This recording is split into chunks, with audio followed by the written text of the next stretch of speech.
asalaamaaleykum suñu mbokk internet yi bienvenue ci seen beneen numéro kaddu ndaw yi tey nag ñu ngi fii ci département de Pikine toujours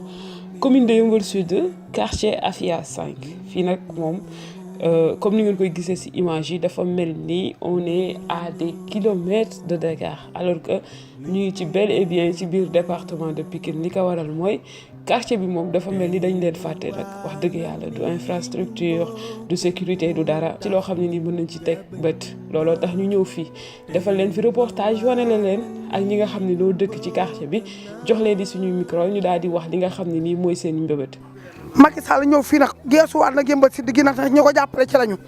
kon nag na ñëw jàppale si Yeumbeul Sud gii nag suñu gox bii amuñu marché bi ndox mi nangu na ko amuñu poste police amuñu lycée sunu xale bu ñu jëmul Guédiawaye ñu ko jëm Marin ba wala ñu jëm Sicap Mbao tabarkalla macha Allah di jàngi xale yu bari mootu ñoo dem ndax tey da ngay gis sa doom di jàngi sa safitu daal amuñu fii xamay tali jaadu na fi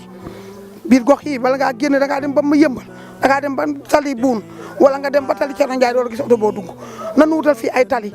lamp itam nañ ci taxaw ndox mi bu robinet xësee boo xësee root 4 heures de matin balaa ubbi waat 4 heures de matin. quartier bi nag malgré difficulté yu mu am yu bëri mbirum école bokk na ci ndaxte kat xamle nañ ñu ni zone commune bii kat amul benn école looloo tax ñoom benn daara la ñu am pour dafa yóbbu seen doom yi ñu daal di nag jël suñuy bagage dem ba ca daara ja waaye daara ja nag dama leen di bàyyi ngeen xool image yi li mu leen di wan ndaxte kat bile daara depuis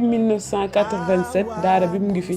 wante amul benn avancée ci wàllu infrastructure bi ngeen ko gisee nii la mel ay zinc la xale yi di nekk mu ngi nii daal di jël ay bant teg ci xeer pour mën ci toog. ngeen duggee ci biir daara ji am na loo xamante ne yàlla won na leen ko fa mooy même banc yi ñu toog dañ si def ay xeer teg si ay lu mel ni ay kii nan la tudd ay genre ay plan daal di si teg booy yi bu njëkk ba si suuf lañ doon toog. waaw léegi da ngay gis sax loo xamante ni yàlla xam doy na ay mool la ñu tegale ba pare jël benn plan teg si booy yi toog si waaw lii moo nekk si daara ji waaye tey ji bu doon suñu sago daara ji dina fi ëpp fii rek la ñu am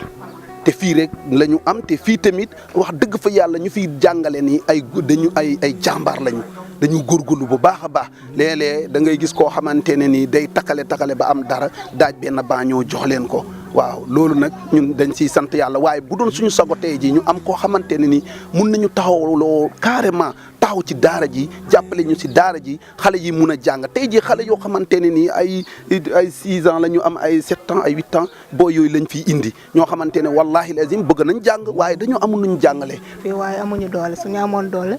ñu yëkkati ba mu ëpp fii waaye amuñu doole boobu waaye bëgg nañ ko ñu jàppale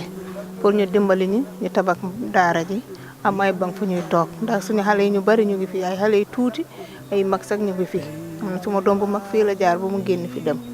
loolu yëpp am na te suma seet tamit mu ngi fi ñoom ñëpp ñu ngi fiy jàng suma doom bu mu am yëpp jaar na fii si école bi te école bi gis nga léegi sax am nañ ay banc ay muul la ñuy tegal teg si ay bant ñu toog xam nga loolu moom arrangé xale yi te kii bi dafa xat tàngoor ñëwee léegi xale yi dañuy sonn nawet sa jotee léegi su xiimee sax duñu jàng ndax day si amuñu kii day senn dañoo bëgg ku la jàppale ku ñu jàppale si affaire bi dañu woo nguur bi pour ñu jàppale si Macky Sall ak Marème Sall yëpp dañoo bëgg suñu déggee suñu wax bi ñu jàppale ñu si daara bi waaw merci amuñu feneen fu ñuy dugal suñu doom ndax fii moo ñu jëg fii moo lu ñu mën a dugal xale yi waaw loolu la te amuñu doole tamit lu ñu mën a génn fii dugal xale yi feneen fay bi day seer fii sax fay bi amul fay ndax 1000 francs moom xam na du fay xanaa ñàkk a fekk rek waaw loolu la. suñu benn mag bu ñu tudd Oustaz Ndiaga Seck moo amoon xalaat bi ñëw fii samp ko fi ndax koñ bi dafay tumuranke école publique bon tumuranke bu mu tumuranke école publique moo taxoon moom moo amoon yéen mu ni tamit bon na fi taxawal école bi ndax ñi nga xamante tamit bon seeni parents yi amuñu doole ba pare tamit bon ñu initier les français su ko defee tamit bon bu ñu amee base ku nekk tamit bon boo amee sa parent boo amee moyen yóbbu la feneen kenn jàppaluñu si. looloo tax ñoom sax ñu ngi ñaan ndimbal ci bépp autorité ak képp koo xam ni mën nga ko ngeen jàppale daara ji ndaxte kat daara ji moom sax bu dee ay banc yoo leen di indil wala ay table wala jàppale leen ba ñu clôturer seen zinc bi lu waay am lu waay mën a parce que wax dëgg yàlla am na plus de 200 élèves yu fiy ñëw yoo xam ne ni ñu ngi toll ci 5 à 8 ans yu fiy jàngisee chaque jour te yéen ñii di seetaan war ngeen xam ni conditions yi ne sont pas du tout adéquates. fii tamit li manqué rek dafa bari ndax amul sécurité ndax fi mu nekk bu timisee ñëpp tëdd fii dañ fee waroon def police poste police ba pare li manqué bari na ndax gis nga xale yi ñu dagg seen cuccu yi barki Demba Ndiaye fii la dëkk tout près soriwut mi ngi nii boo continuer nii tuuti suñuy dëkkandoo ñaari xale yooyu ñu dugal leen ci tabax yu yéegul yi te tabax yu yéegul yi dañoo war a ñëw maasale ko comme jox nañ seen i boroomi kër bu ko defee fu waaye dugg ñu mën laa gis waaye xam nga tabax yu yéegul yi bu fi nekkee tamit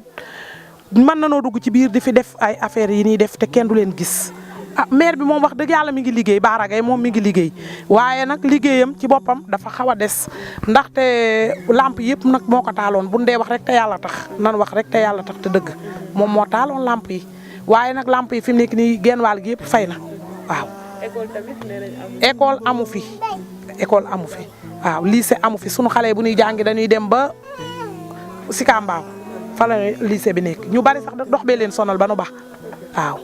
waaw fii moom difficulté yi daanaka bari na lool bi si jiitu mën nañ ko wax ci côté éducation mooy fii suñu rakk yi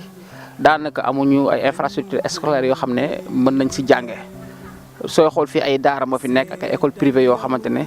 si la ñuy débrouiller pour xale yi di fi jàng ndax booy xool commune bi daanaka école primaire yi fi nekkewul ci côté Afia yi daf ñu xaw a sori lool. loolu nekk na première jafe-jafe beneen jafe-jafe bi nga xamante ne bëgg nañ ko souligner mooy côté sécurité mooy que ne poste de police amul ci commune bu Yeumbeul Sud bi fi nekk daf ñu xaw a sore ñun ak Yeumbeul Nord ñoo ko bokk kon fii daanaka jafe-jafe sécurité tamit nekk na fi ak yeneen également côté électricité l'accès à l'eau xam ngeen fii dafa nekkoon zone boo xam ne da doon inondé donc état bi